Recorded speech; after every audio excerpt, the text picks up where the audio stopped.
Assalamualaikum everyone. Today we will start solving this book, which is D2 Mathematics, and we are going to start 7th edition of this book. So since it's our first day, we will start from with exercise 1A. So starting with the basic level, the first question that we have is we have 108 identical books which have a mass of 30 kg. So in the first part, we are supposed to find the mass of 150 such books. So for solving such questions, we have two methods. So in the first question, I'll show you both the methods, and from the following questions, we will use just a single method, and that will be going to be the proportion method. So if we start with unitary method, in the unitary method, what we are going to do is we are going to find the mass of one book, and then we will multiply that mass with 108 books. So we will get the total mass of 150 books, sorry. So if we have a mass of 30 kg for 108 books, this means that 30 kg का mass जो है is for 108 books. So for one book, we will divide the mass by the number of books.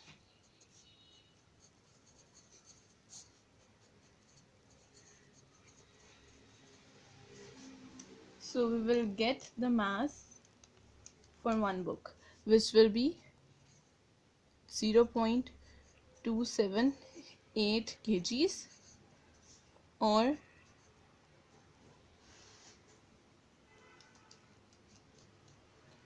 277.8 grams. So this is the mass of one book. So since all the books are identical, they will have the same mass. So we will multiply this mass of one book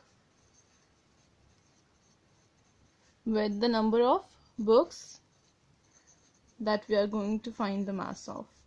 So it will be 277.8 grams into 150, which is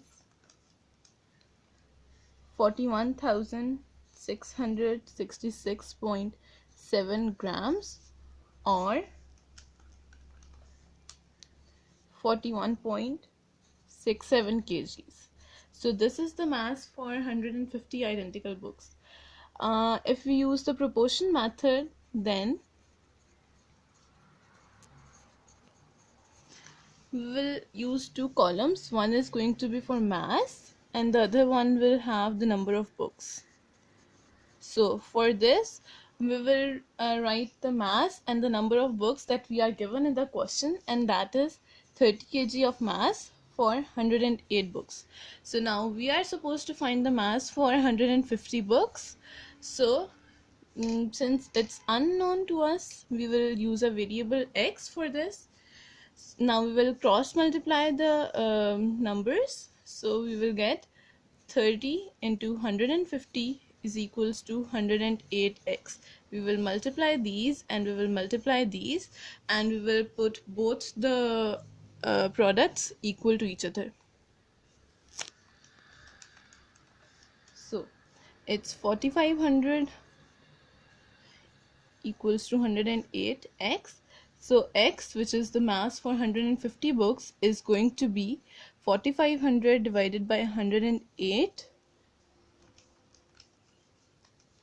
which is 41.67 kgs. Again, the answer is same, but we have different methods to find that answer. So in the following questions, we will be using proportion method because I find it easier. We can also use arrows over here to show that both of them have a direct relation with each other. Since number of books increases, their mass will also increase. This will help us to find, these arrows will help us find. Okay, so as the number of books increases, which is increasing downwards, the mass will also increase downwards. So since both the arrows are in the same direction, it reflects that both the variables or both the quantities have a direct relationship with each other. Okay, in the second part, we are supposed to find the number of books that have a mass of 20 kg. So using the proportion method, although we can also use the unitary method here, but we are going to use proportion method. So again, we will make two columns. One is for mass and one is going to be for the number of books. Again, we will write down the information which we are already given in the question, and then we will write the mass which they have given to us to find the number of books which will have that mass, which is 20 kgs. So again, we will suppose that the number of books are x, or here we can use y, so to differentiate between the both. So again, cross multiplying, 30y is equals to 108 times 20, which is 2160. So y, which is number of books for 20 kgs of mass, is equals to 2160 divided by 30, which is equals to 72 books. So 108 books had a mass of 30 kg, and here 72 books are going to have the mass of 20 kgs. So with this, our first question, we have in a bookstore 60 identical books. Okay, we can write down the information while reading the question. In a bookstore, 60 identical books, this is the column for books, occupy a length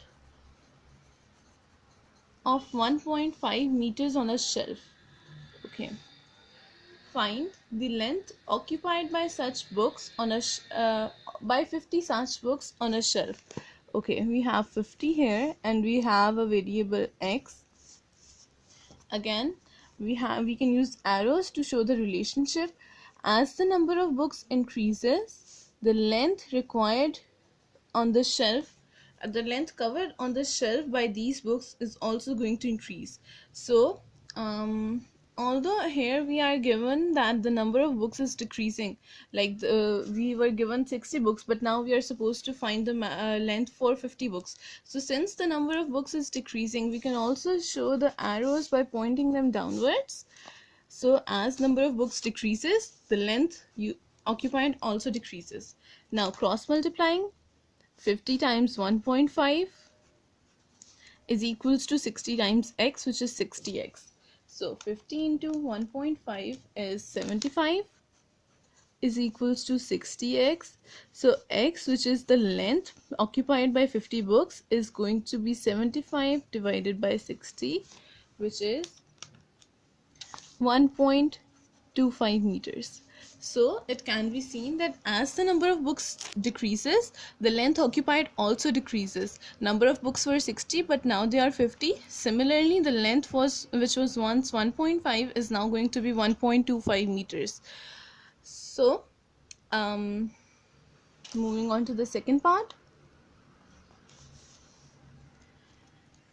The number of such books needed to completely occupy a shelf that is 80 centimeters long. Okay, here the variable or the length which we are given is in centimeters, although it was in meters in the question, in the statement given above. So first we are going to either convert the centimeters into meters or convert that meters into centimeters. But since we were given in the statement we were given the length in meters, we are going to convert this 80 centimeters into meters.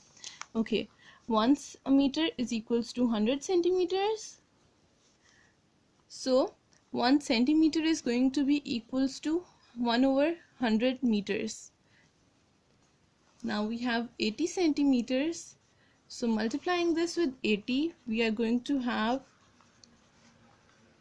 0.8 meters for 80 centimeters. So we will use this. Again, books and length.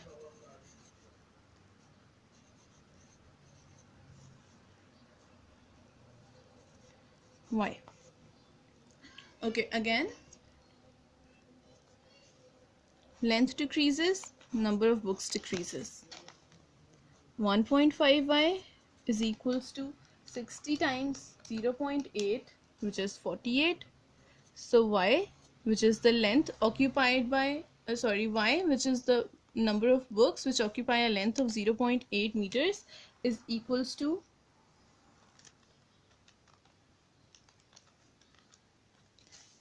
32. So 32 books are going to occupy the length of 0.8 meters.